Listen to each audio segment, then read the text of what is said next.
এই মুহূর্তে আমি আছি রাজধানীর বনানী ডিএইচএস। আপনারা জানেন যে জনপ্রিয় কন্টেন্ট ক্রিয়েটর কারিনা কায়সারের যে মরদেহ চেন্নাই থেকে কিছুক্ষণ আগে শাহজালাল আন্তর্জাতিক বিমানবন্দরে এসে পৌঁছেছে এবং সেখানে তার বাবা কায়সার হামিদ সেই মরদেহটি গ্রহণ করেছে এবং গ্রহণ করার পর আমরা দেখতে পেয়েছি যে কিছুক্ষণ আগেই তার মরদেহটি তার যে বাসা সেই বাসায় কিন্তু নিয়ে আসা হয়েছে। একটু যদি কারিনা কায়সারের প্রসঙ্গে বলতে চাই যে কারিনা কায়সারের এই মরদেহ ইউএস বাংলা একটি ফ্লাইটে বিকেল 5টায় হচ্ছে ঢাকায় শাহজালাল আন্তর্জাতিক বিমানবন্দরে এসে পৌঁছায়। তখন তার বাবা সাবেক জাতীয় ফুটবলার অধিনায়ক কায়সার হামিদ সেটি রিসিভ করেছে এবং গ্রহণ করে এবং মরদেহটি নিয়ে এসেছে। আজকেই কারিনা কায়সারের জানাজা অনুষ্ঠিত হওয়ার কথা রয়েছে। তাদের পারিবারিক সূত্রে জানা গেছে যে সন্ধ্যায় মাগরিবের নামাজের পর সন্ধ্যা 7টায় তার প্রথম নামাজের জানাজায় যে এখানকার যে মাঠটি আছে অর্থাৎ বনানী ডিএইচএস যে মাঠটি আছে সেই মাঠে অনুষ্ঠিত হবে। এরপর রাত 8টায় বনানী দরবার শরীফ মসজিদে দ্বিতীয় জানাজা অনুষ্ঠিত হবে এবং রাত 10টায় কেন্দ্রীয় শহীদ মিনারে তৃতীয় জানাজা অনুষ্ঠিত হবার কথা রয়েছে, যেখানে তার ভক্ত সহকর্মী যারা আছেন এবং যা জুলাই আগস্ট আন্দোলনে যারা ছিলেন তারা প্রত্যেকে সেখানে তাকে শ্রদ্ধা জানাতে আসবেন। গত এছাড়া আগামীকাল 18 মে ফজরের নামাজের পর অর্থাৎ তার চতুর্থ জানাজা অনুষ্ঠিত হবে মুন্সিগঞ্জের গজারিয়া উপজেলা আবদুল্লাপুর এলাকায়, সেখানে তার নানার বাড়ি। চতুর্থ জানাজা শেষেই পারিবারিক কবরস্থানে কারিনা কায়সারকে দাফন করা হবে। একটু যদি বলে যে গত শুক্রবার দিবাগত রাতে ভারতের চেন্নাই একটি হাসপাতালে চিকিৎসাধীন অবস্থায় কারিনা কায়সার মারা যান। তিনি দীর্ঘদিন ধরেই লিভারজনিত জটিলতায় ভুগছিলেন এবং উন্নত চিকিৎসার জন্য সেখানে গিয়েছিলেন। তবে তার আগে হঠাৎ তিনি অসুস্থ হয়ে পড়লে তাকে বাংলাদেশে একটি বেসরকারি হাসপাতালে নিয়ে যাওয়া হয়।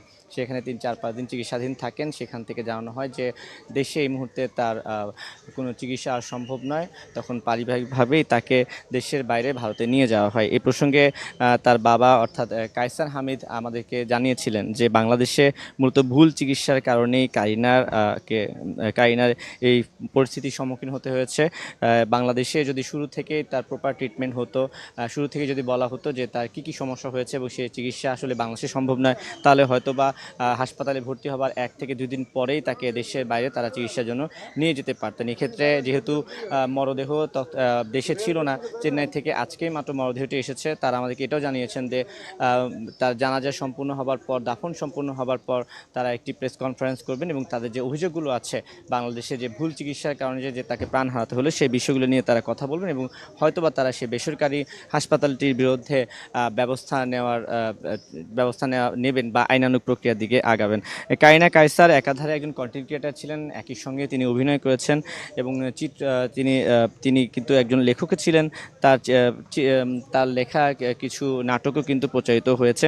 এছাড়া তার বাবা যে কায়সার হামিদ তিনি কিন্তু একসময় স্বনামধন্য বাংলাদেশে ফুটবলার হিসেবে খেলেছেন এবং জাতীয় দলে একজন নামকরা ফুটবলার হিসেবেই তিনি খেলেছিলেন। কারিনা কায়সারের 2 ভাই ছিল, তারাও কিন্তু কারিনা কায়সারের সঙ্গে চেন্নাই গিয়েছিলেন চিকিৎসা করানোর জন্য এবং এই ব্যাপারেও কিন্তু একটা অভিযোগ কায়সার হামিদে আমাদেরকে দিয়েছিলেন।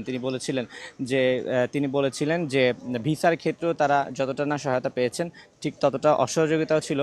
যেমন ভিসার জন্য তারা 5 জন আবেদন করেছিলেন, কিন্তু ভিসা দেওয়া হয়েছিল তার 2 ভাই এবং কারিনাকে, অর্থাৎ তার বাবা এবং মাকে কিন্তু ভিসা দেওয়া হয়নি, যার ফলে তারা তাদের মেয়ের সঙ্গে চেন্নাই যেতে পারেননি। তো আমার কাছে যদি বলি যে বনানী ডিএইচএসের এখান থেকে যে আপনারা দেখতে পাচ্ছেন যে পেছনে যে লাশবাহী গাড়িটি আছে সেই লাশবাহী গাড়িটি রাখা হয়েছে। কারিনার যে আত্মীয় স্বজন আছেন বা পারিবারিক মানুষজন আছেন তারা এসেছেন, তারা লাশ দেখছেন। আজকে মাগরিবের নামাজের পরপরই এখানে প্রথম জানাজা অনুষ্ঠিত হবে এবং এই জানাজা অংশগ্রহণ করার জন্য ইতিমধ্যে মানুষজন ছুটে এসেছেন। আমরা দেখতে পাচ্ছি বাংলাদেশি গণমাধ্যমগুলো এসেছে।